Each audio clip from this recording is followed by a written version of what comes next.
Peace with you everyone, welcome to the channel. My name is Trevor, very grateful to have you here. In today's video I've got 10 fragrances for the summertime that garner compliments. So every single one of these has gotten me a compliment or drawn me some attention or comments at least twice from different people. So I'm going to get started right away with some of the cheapies, move into a few designers, and end off with a couple niche. First one on the list here, this is Maahir Legacy. You can get this for sub $20 right now, I believe, on Fragrance X. Maybe even a few other places had this for under $20. Really great value for the money, I would say. The bottle is kind of hideous, not my favorite per se, but the juice is a really nice kind of flat lemon lime soda feeling. You don't get that fizzy sensation. There's no ginger in here, so you just get this kind of syrupy lemon lime feel with a really nice cologne style lavender and a mint sensation. This one also brings a little bit of a spicy nuance to the table, making it a little bit barbershop-esque. But this one has really good projection and longevity.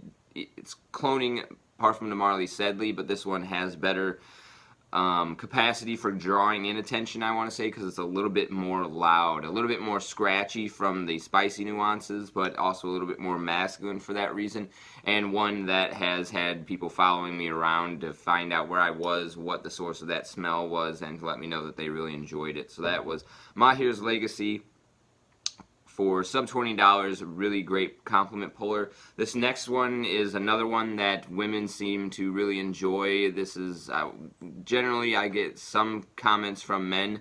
All of the fragrances in here I've been complimented by women, but this one in particular, women really are drawn to. This is Tous 1920, the Origin Eau de Toilette, and this is technically a inspiration of L'Eau de pour Homme, the original floral composition from the 90s that was kind of a competitor to the original Acqua di Gio. Now, that kind of heavy floral watery nuance that you get from that fragrance does have a little bit of this 90s cologne feeling to it. This one modernizes that DNA to a great extent, replaces the yuzu that's in there with a really beautifully done grapefruit, a little bit of an ambroxan feel as well to give it somewhat of a modern shower gel feeling, but otherwise a really nice watery spicy fragrance that, like I said, just draws in compliments. This one is not the greatest in longevity, however, so it's something that I do reapply. Really great for just simple everyday wear, errands, to the gym, but a lady magnet in my experience. Next one, this one is liked by men and women both. It's something that I've garnered quite a bit of attention from, more so than any of the fragrances which it is inspired by. This is not a Middle Eastern clone, but it is an inspiration by Pino Silvestre of the Acqua di Parma line, and never have gotten a compliment from anything from the brand Acqua di Parma, but this here Acqua di Pino cologne from Pino Silvestre almost always garners me some attention. I think this one is a little bit more heavy-handed on the sweetness than any of the fragrances that I've got from Acqua di Parma, and because of that, I think also a little bit of a, I don't want to say better projection, but this does have a really nice scent bubble that it creates around you, and it leans a little bit more heavily into this powdery sweetness of that nice classical orange and lemon sensation that you get from the Acqua di Parma line. Again, really nice little dent in there, something that I really enjoy spraying. I do have poor longevity on this as well, about 4 hours, so I reapply rather liberally, but again, this is one that you can get for under $20 for, I think, a 4.2 ounce bottle. So really great value there, and something that people generally gravitate towards. And then finally, the last cheapie on the list might be the most complimented one out of all 10 here. This is a take on the Bvlgari Tigar DNA. This is Junoon Oud from Haramain, and this one adds a little bit of patchouli and rosewood that makes it a little bit more masculine than Tigar, and it has a little bit more depth to it. So I really appreciate this one more so than I've tested Sospiro's Vibrato, which this one I think is a little bit closer to than the actual Tigar. I own a 30 ml Tigar and a 30 ml Black Panther from Alexandria, and this is my favorite out of all of them, and the one that has garnered me the most compliments.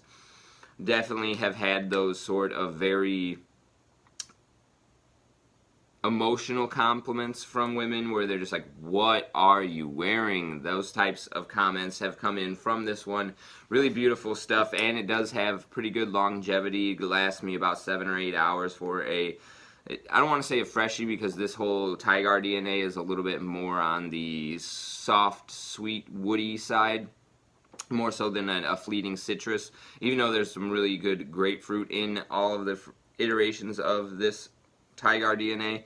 But this one, really great value for your money. You can get these, I think these only come in like an 80 ml bottle, but they're generally for under $50 for the full presentation. The testers of these ones that I do believe come with a cap can be found for under $40 when they're around, but that is probably the #1 most complimented in the list. And the last cheapie here. So moving into the designers, this is kind of a tried and true DNA. There's a lot of cheapies that you can get that are knocking this one off, but I just wanted to bring this one up because it's my current favorite in the options available on the market now. This is Acqua di Profondo. Really nice kind of sticky orange, aquatic, marine, mineralic fragrance. Pretty well known. If you've never smelled this, I'm sure once you get your nose on it, you will recognize that you have smelled it in the air somewhere around before. One of the most iconic, classic, and widely distributed DNAs on the market right now. Easy going, easy to wear. This one actually gives me a pretty decent longevity as well. I get about 7 to 8 hours with this. And yeah, just a really nice mineralic, aquatic, sticky, orange feeling. This one has the best balance out of any of the iterations of this fragrance as far as clones go. I think there's a Chrome Extreme is basically the same DNA, and that one potentially could even be more compliment garnering because it's got a little bit more heavy-handedness on the fruity orange quality and a little bit more projection, I want to say. But this one I think is just a classic go-to and always worth owning in a collection, I would say. And then next for the designer realm, this one is another tried and true DNA, one that I think is a little bit better suited for the summertime than its brothers in the spring season, which this brand is perfect for the spring, but this one has a really nice cold tone to it. This is Prada Leau with this light blue sticker on the back, and there's a really nice effervescent ginger in here that really brightens this one up in terms of being a flanker to the original Prada Leau, and really nice, powerful projection, long-lasting, fresh, clean, and something that women generally, when they're around, they're like, wow, who smells so good? That was my recent experience with a couple of these servers at the restaurant I work at. Last time I wore this a couple weeks ago. Also, this DNA is one of maybe a handful, something that I could count on one hand that my wife actually enjoys. I don't know what it is. I feel like the guys in FragCom, they always end up with wives that really do not care for fragrances in general. So it's very seldom that my wife actually compliments me on something that I've got, and this is one of the DNAs that she is a fan of and has reached for herself at times. So Prada Leau, really great summer fragrance, and surprisingly this one's pretty affordable, well under $100. I see these 100 mLs of the Leau going for, you know, $60 to $70 a lot of the times on discounters, so definitely really easy pick for the summertime in my opinion.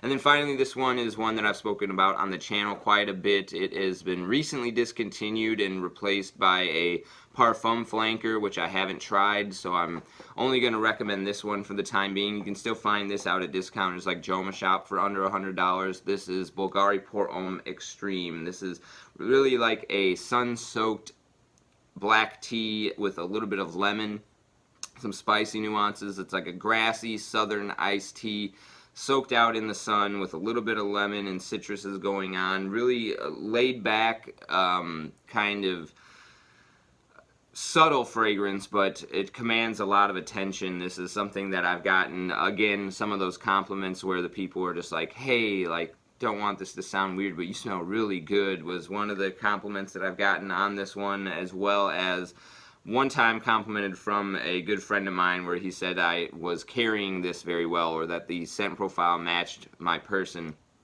quite a bit. But yeah, another one that women really tend to enjoy. This has some spicy nuances that make it a little bit more sexy and inviting than a lot of other freshy fragrances, despite being very well apt for the high heat in summertime. This was perfumed by Jacques Cavalier as well, so the nose behind all of the really popular Louis Vuitton summer fragrances is the craftsmanship behind this one, and another really great designer fragrance that tends to garner really positive attention.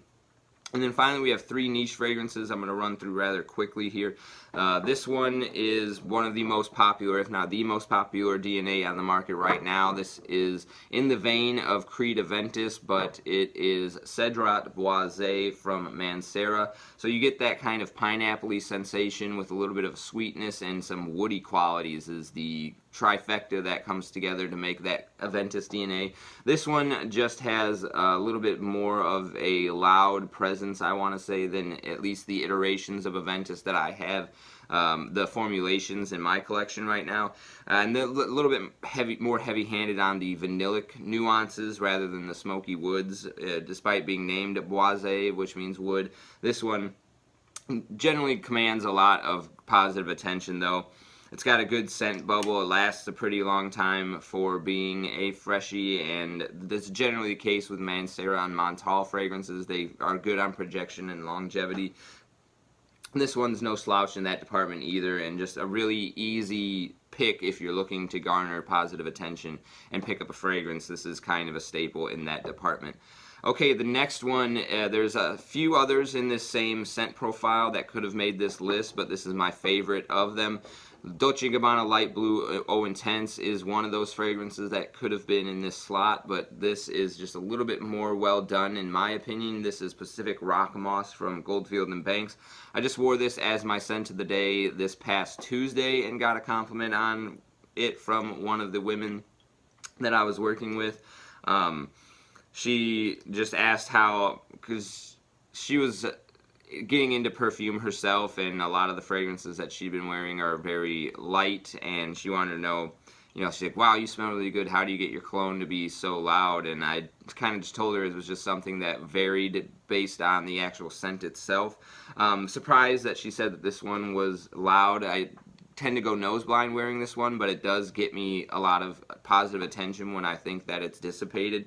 So despite being a kind of really soft spoken freshie, I do get a lot of pillowy style soft musks coming out of this one with that nice salty sea air that you would get out of something like Light Blue Eau Intense, and then an exceptionally done lemon note in here. Really nice, not too tart or sour, but also not too sweet, just a really well-balanced lemon, some saltiness, some musks, and some slight woody nuances as well. But this is just really an awesome, awesome summer fragrance in my opinion. This whole brand of Goldfield and Banks has some really high profile bangers for the summertime, including Bohemian Lime and Ingenious Ginger, but this is a classic in that department. And you can, I actually got this one for, I don't know, actually I got Ingenious Ginger and Bohemian Lime for under 100, but yeah, these 100 mLs from Goldfield and Banks tend to pop up for under $100 if you can find testers online, and I think it's an exceptional